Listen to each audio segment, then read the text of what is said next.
What's poppin', everybody? I am the cartoon kid Ray Rawlins. And today is Thursday, so you know what that means. We're talking about some Futurama, and we're continuing in the right order. Season 1, Episode 6, A Fish Full of Dollars. A Fish Full of Dollars. There you go. I said it right.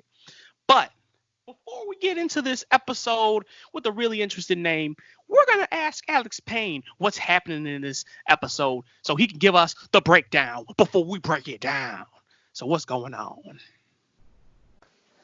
Well, this episode pretty much goes around Fry, eventually finds out that he's a billionaire because, well, him and Leela and all of them go to the mall and buy shit.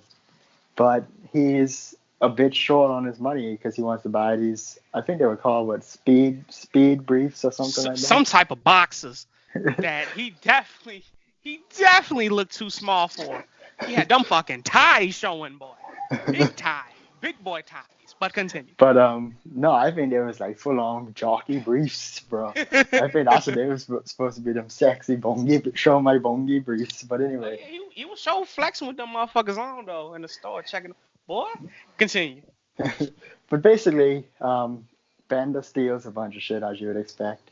And then he gets arrested. So to try get his bail money that everyone tries to put together, which I could give the nitpick that friggin' Amy is supposed to be rich as hell, so I don't know why she can't pay it fully herself. But I digress.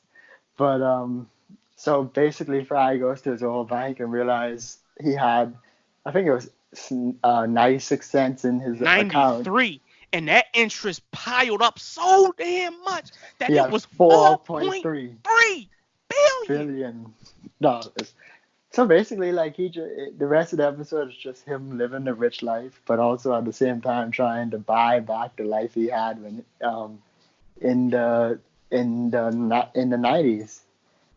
And I guess it's worth mentioning that because I guess you could call it like the side plot in a way, but I guess you could say it's the main plot is basically Mom wants to, well actually no, Fry wants to get anchovies because they're extinct, and Mom wants to get them because the oil in them can oil robots, and she don't want it getting into anyone else's hands. So yeah, that's the episode. Mom is a very, very rich corporation lady, by the way. Yeah. But I will say this. My first impressions is this dude spent $50 motherfucking million on some fish. On some fucking anchovies. Listen, I'm not even gonna lie. After seeing that shit, I want to try anchovies on my pizza now. That's no lie. Listen, if motherfuckers spending $50 million on that shit, boy. And it's funny too, because at the end, everybody spits it out, and then he's like, yeah. He's like, oh, not everyone likes him at first. You get used to him. Listen, this is one of the moments, but we're gonna jump right into it. Zoidberg comes over there and this motherfucker just fucking murders all that. He had, listen, his people made that shit extinct, them alien lobster motherfuckers. And this dude was like, this dude was gonna straight go on a freaking rampage. Because he wants some more anchovies. Okay? So Zoidberg wasn't playing. But my first impression, like I said, is, man, $4.3 billion. I guess you could spend $50 million on some anchovies, man. But that's extra goofy, dumb spending, I tell you. What is your first impression, though, before we get into the moments and whatnot? My first impression is, even though this is more of a moment than a first impression, but it's my first impression. That friggin' beginning kills me every time, where you just hear the friggin' the squeaking and all that other shit, and then it's like, they've been at it for hours, they probably on the wall, stop it, you guys, and turns out it's just a friggin' robot with a very rusty spring. Sorry. I thought somebody was clapping cheeks, boy. I thought Fry was clapping cheeks, but I'm like, nah, Fry's sleeping. So I thought Bender was, well, you hear metal clanging, but either way, it's just like, man, great ending. And I gotta say this too. I have to mention this. Motherfucking Fry in them boxers compared to where he's wearing his regular clothes. I don't know, like, listen. This dude seems more big and muscular and manly looking without his clothes on than he does like with them on. Like he looks like a kid with his clothes on. I said this in episode 3, my episode 3 review. Him without his red jacket, I'm like, this dude looks totally different. I don't know. That's just me. That's just me. He looks totally different. But with his jacket on, he looks like a damn like teenager, I would say. Inspecting that man body. No, listen, like he looks so much bigger. I swear to God, he do. That's just me. That's just my opinion. That's my thought. But let's talk about this dude's money habits, man. I get that. When he found out he had that much money in his bank, this dude freaking had a straight up heart attack. Boom, just straight up. I mean, wouldn't you? Because I know I would. Man, I don't know. I would not drop like that though. I'd be freaking. I'd be jumping around, dancing, clowning and shit.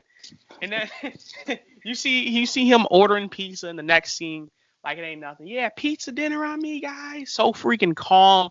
I would, oh my Lord, I'd be freaking clowning, dancing and shit. I would not know how to act if I found out I had that much money.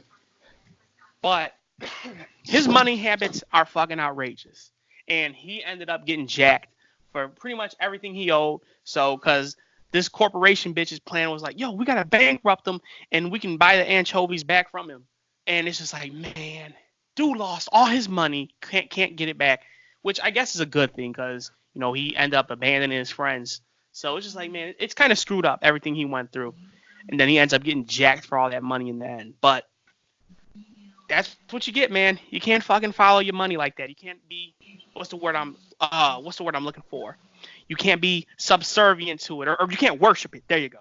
You can't worship it like that, man. This dude ended up getting jacked. And he ends up eating the $50 million anchovies. Dude! I would have sold them to her. But that's just my opinion. Go ahead. I know I took over. You trying to do your moments.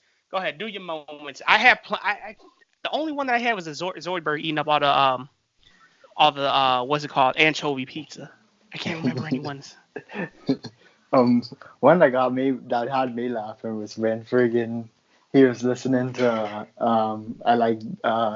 what's that song called? I like Big Butts and the Kid. I like Big, yeah. I feel like that's not the name though. But anyway, it was funny because he was listening to that or whatever, and Leela turned it off and was like, "You can't sit in the dark listening to classical music." It's like, that's what you call classical music in this time period? I mean, whatever happened to Beethoven? Right. But what else? I feel like there was we gotta mention motherfucking Bender with that. Listen, this dude straight up took the whole store. I don't know how he was able to fit all that inside his robot body. But this dude straight up, he got to be the greatest shoplifter of all times. And they got to be the greatest friends of all times to pay his bail. Well, it was only $80. Oh, was it? Oh, damn. Dude only needed 50 cents. Yeah. He had like 79 something. I got to say, too, when they were sampling like, I forgot I think it was like perfume or cologne. Oh, yeah. She sprayed the shit out of that Asian bitch. Got in her eyes. She's like, no, I'm going to try to speak some Chinese and shit. That shit always happened. Because she did that in one of the other episodes. I can't remember which one. I want to say it was the amusement park one. Yeah. That she sprayed Bender with it. He said he didn't want to spray with oil. Bender was not playing. Bender said, you know what, bitch? I got you. Got your ass back, ho. That's what you get. Don't spray me with that. That's why that was one of mine too. That was funny. Besides that, I can't remember any other ones. I mean, obviously the big bidding scene and whatnot. You see Zoidberg's people trying to get the fucking anchovies. Man, hopping out of the fat suit and start scratching her ass immediately. Oh God. Ugh. That shit is itchy. Oh, wash your ass. I don't know. I don't have any more moments. So if you don't have any more, we can hop into the final review. No, we can hop into the final review because I feel like this episode is more along the line of a story than comedy, if anything, in my opinion. I feel like. Mm-hmm. I mean, no, it definitely has a lot of funny moments, but what's the point of mentioning every moment that makes you laugh, you know? Of course.